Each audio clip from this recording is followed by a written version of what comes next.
There was an upset last night in the Big Ten in women's basketball. Who was it exactly?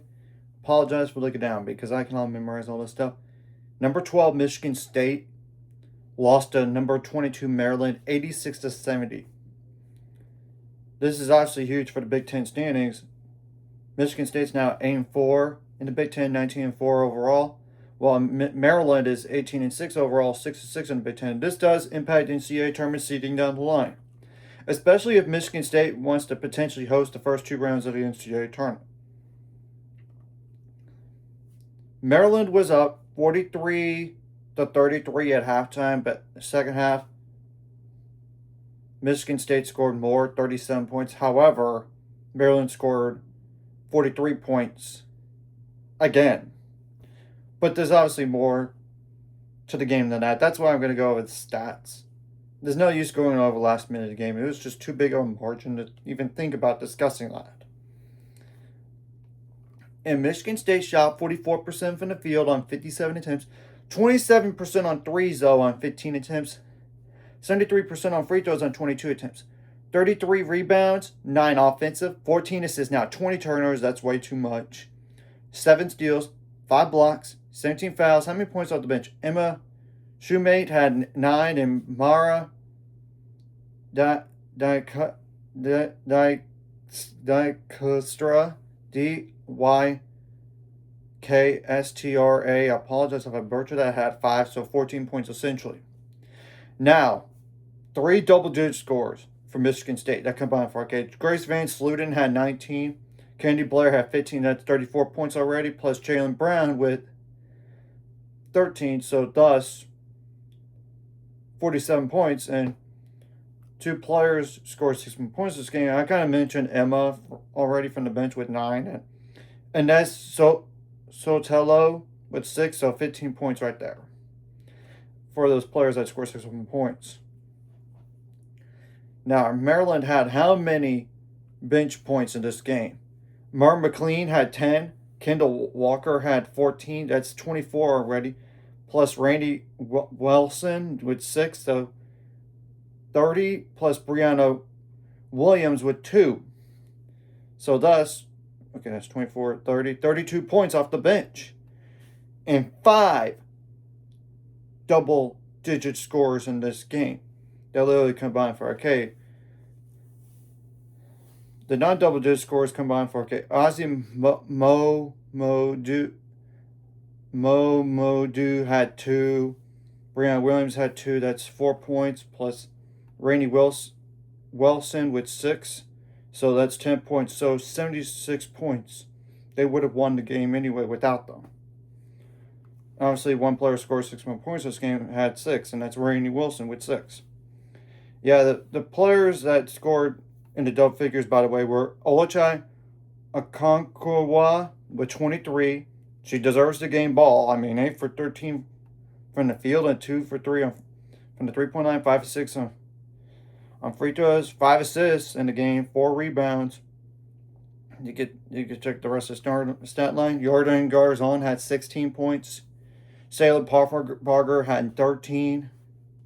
Kendall Walker had 14, and like I said earlier about Mer McLean had 10.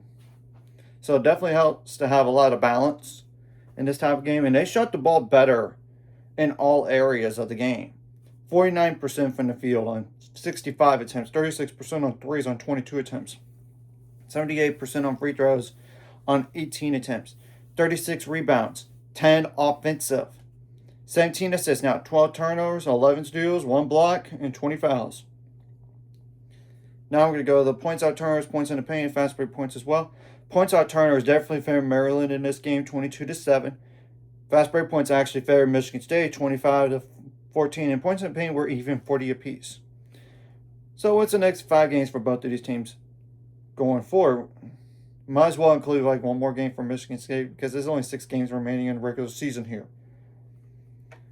Okay, well, Michigan State, you should get your get-right game against Penn State on the road. Yes, I know it's on the road, but you should beat them. That would be an epitome of brutality loss when I see one. On February 7th. February 11th, you got UCLA at home. That's not exactly the ideal opponent, but anything could happen. Then you got your rival in Michigan on the road, February 15th. Tough that you got them on the road, but it's your rival.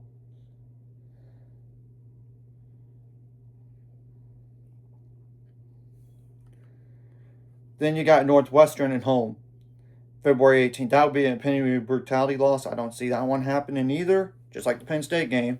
Then you got going on the road to Minnesota, February 22nd. I would not necessarily sleep on, though. And then you got Ohio State at home on March 1st. So definitely like 2 games that you should win. Albeit one of those are on the one of those games is on the road. But when you look at the records, yeah, I don't think you should lose. Now the other games you better be mindful of. Obviously, UCLA, you are more than mindful of. It's more like the Minnesota one, and the same thing goes for Michigan and on the road, and as well as Ohio State at home. Now, Maryland, the next game is not going to be an easy game necessarily. You got Nebraska on the road. I would not sleep on them. February 7th. February 12th, you got Penn State at home. You should not lose that game. Then you got to go on the road to Ohio State, February 15th. That's a tough one. You got Purdue at home, February 22nd. You should honestly win that game. So definitely 2 wins right there. And then you got Northwestern at home, February 25th. Yeah, you should win that game as well. So 3 games right there. Before going on the road to Michigan, February 28th. So really, for Maryland, it is only like 2 difficult. 3 games that are difficult, like Nebraska on the road, Ohio State on the road, and Michigan on the road. The rest of the games are winnable. So, anyways, if you like this content, hit the like, subscribe button. See you guys later on the road. 800 subscribers, goals, ultimate goal is 1,000 more. So, remember this, of course, like video, comment video really helps YouTube out. Some more people see it. Sharing the video does help as well. Some more people could watch. And if you're watching and not subscribe, hit subscribe button for the notification bell as well.